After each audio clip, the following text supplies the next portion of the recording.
Okay, this is a trap I just got from F&T Trading Post. It's a free trap. If you spend so much money, they'll give you something free. I'm sure you pay for it somewhere, but it's kind of an incentive program. All it is a Duke #1, and it's a stop loss.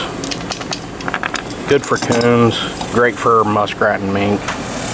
And we're going to go from, as you see it here, brand new, how I got it. It's been sitting outside for about a week,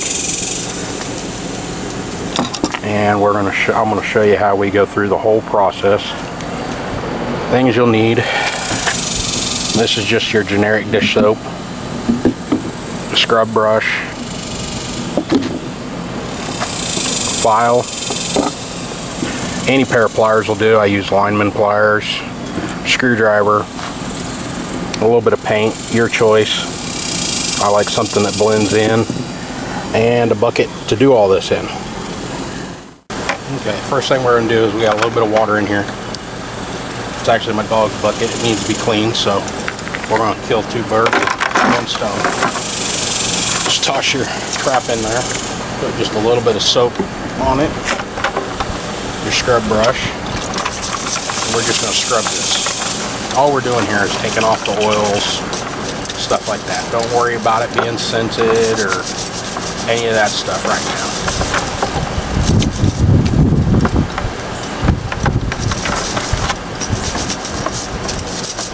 Now this is just one way of 30 different ways to do this.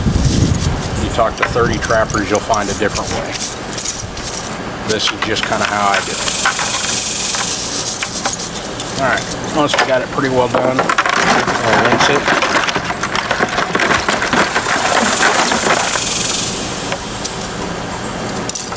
Then we're just going to put it down here. You can see the pan tension is okay, but for my coon traps and stuff like that, I basically like a floppy pan. So, and here's where this trap gets unique. You see right here, your screwdriver is not in line with it. So you really can't use a screwdriver without stripping out your threads. So you take your pliers, grab that little nut and turn it. Basically that just freed up that pan. You see how it flops? That's how I like my coon traps, mink traps, muskrat traps. Okay. Now this is all preference. I know people that put tension on them. I know people that do all types of things. You have to play with it and get your own deal. Now the next thing I'm going to do is I'm going to night latch this. There again, with this trap, you can't get solid if you hang it onto it this way. So you actually have to come in from the other direction. All we're doing is right here on this pan, there's a little notch right there. We're going to put a secondary notch in here. Okay?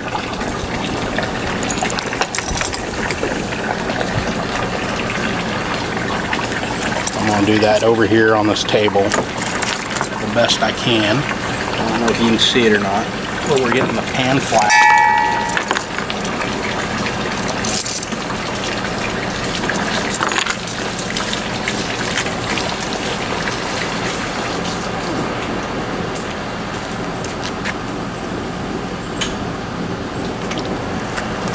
Get the pan as flat as we can. I use a pair of pliers, stick them underneath. And it doesn't have to be perfect, but get it close.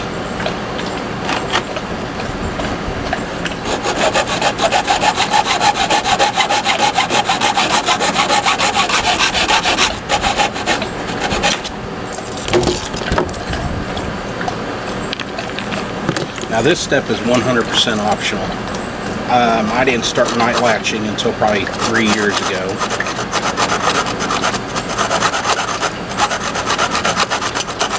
I've just noticed it's quicker for me to set them. So that's why I started night latching. Okay. Now, I can't tell because on the viewfinder, but I think you can see that little notch right there. That's all you're trying to create. All right. Now, we're going to set this and adjust the pan, because I can tell you all right now, this pan's going to be sticking up in the air when you do that. Okay. Now, some people that doesn't bother. I'm kind of in between. On coon sets, it doesn't matter, but if like a coyote or something like that trap, I would. So I'm just going to show you how to do it here. I'm going to set this trap, and I'm going to kick it down to the night latch.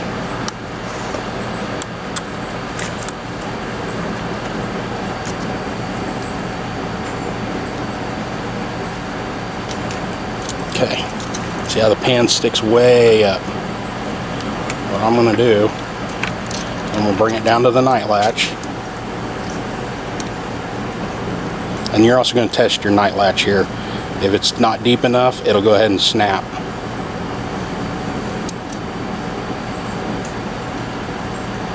Trying to get this in the best angle for you. There we go. Okay, see how that went ahead and snapped? We don't have a deep enough night latch.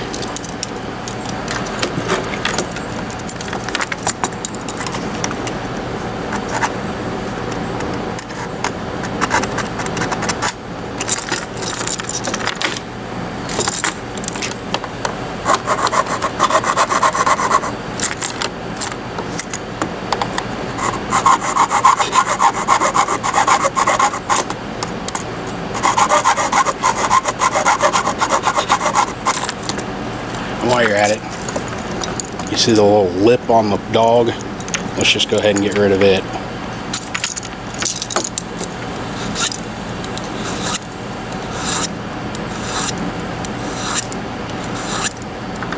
Okay, you see how that's, we got rid of it. Now we're going to try to true it up.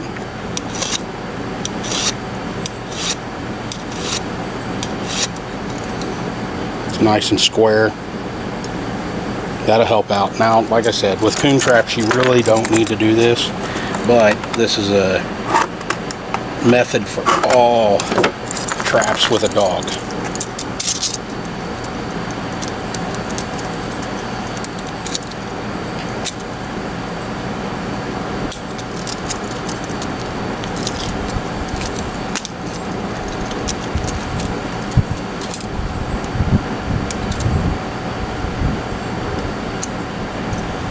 Okay, let's try that again.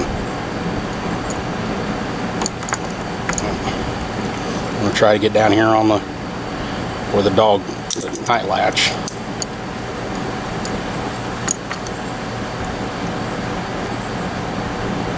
Okay, now it's set on the night latch. You see how angled the pan is. Okay, what we're going to do is set this down here on the table. Got sweat in my glasses, so give me a minute. Take your pliers, and all we're going to do is bite here and bend up. And when you bend that up, it pushes the dog into the pan. We'll get it level.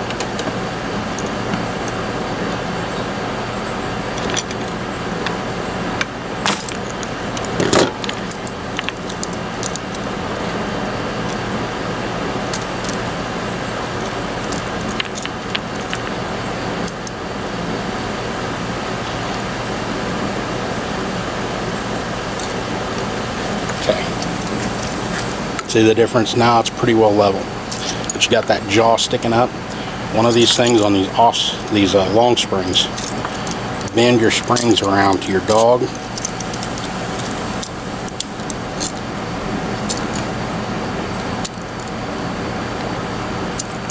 And now it's flat. Looks like I might have to add a little tension.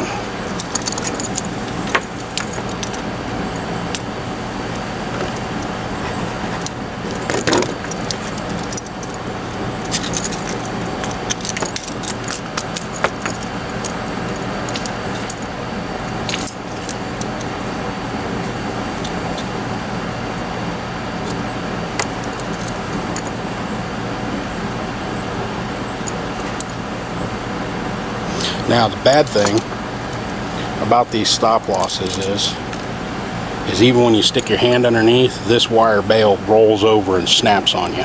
So you're going to get caught with that bail quite a few times. But that is pretty much how I set up any trap. And you can tell it's just a little bit up. That does not bother me. If you want it, you could bend it just a hair more. To me, it doesn't really matter. Okay. Now, we've gotten that pretty well set. Everything else, now we're just going to fire it off. Okay. This trap is now ready to be dipped or dyed or whatever you're going to do to it. All my first year traps, since they don't have enough rust to hold the dye, I spray paint. Even if this was a coyote set, I'll spray paint it. What it does is it's just camouflaging it in the ground, whatever you want to do. I've had traps that are brand new, flipped over, set off, stuff like that. I spray painted them, put them right back in the spot, and I started catching again. So that's all I'm using this for. And over the year, over the season, the paint will chip off, wear off, and everything else, and it'll form that rust. Next year, I'll actually be able to do the dye that I use, and I'll show you how to do those on some older traps on another video. All I'm going to do here, shake this up, and paint this. Try not to blow this back in the camera lens.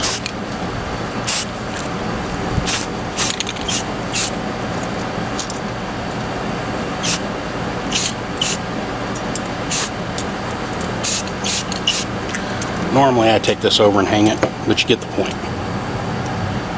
Now when this is all done, I'll put 3-4 coats on, just light coats. Alright, we're going to go ahead and put this on here.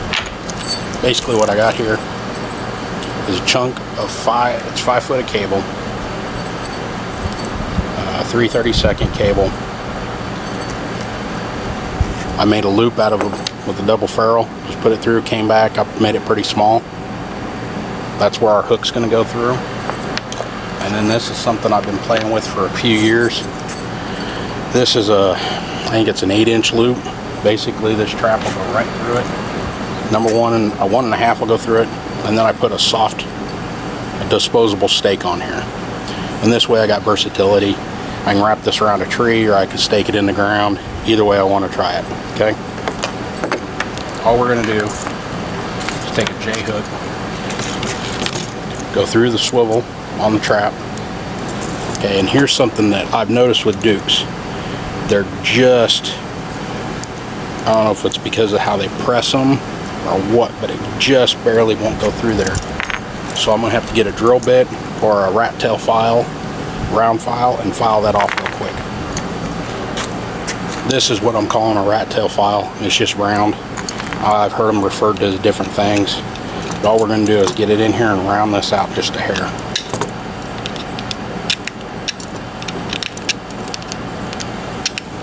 You can do this with a drill bit. I just found the rat tail first. Okay, now the J-hook will go through. I don't know why it's the Dukes. Okay, we're just going to put that on there. And now I'm going to use a pair of channel locks because I can get a little better leverage. And just crush that down. Okay. Now you have your staking system right there with it. Make a couple of coils.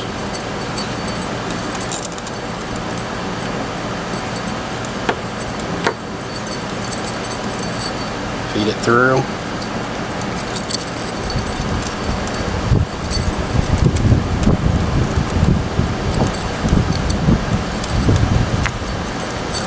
There you go. Okay, you'll be surprised how much faster this is on the line. Alright, I noticed this while I was painting the next coat. Forgot to put the trap tag on. This is how I do it. There again, there's 900 different ways to do this. I'll take a little piece of metal, a little wire, make a U, run it through my tag. About halfway down in the chain, I'll find a link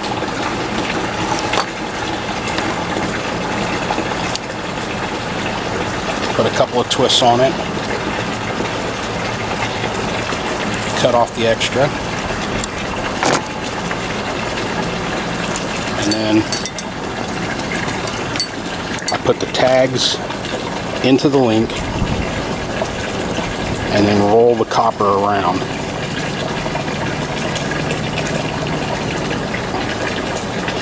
Okay. And then I'll use my pliers and just kind of pinch it down just a hair more. All I'm trying to do is make that sure that that's not something that they're wanting to grab and then grab and start pulling on. Okay? I don't know anywhere where that's not a legal setup. But that right there is how I set up a brand new trap. The only thing different is for conibears and for dogless. You can't adjust pan tension on dogless. Everything else I do the same.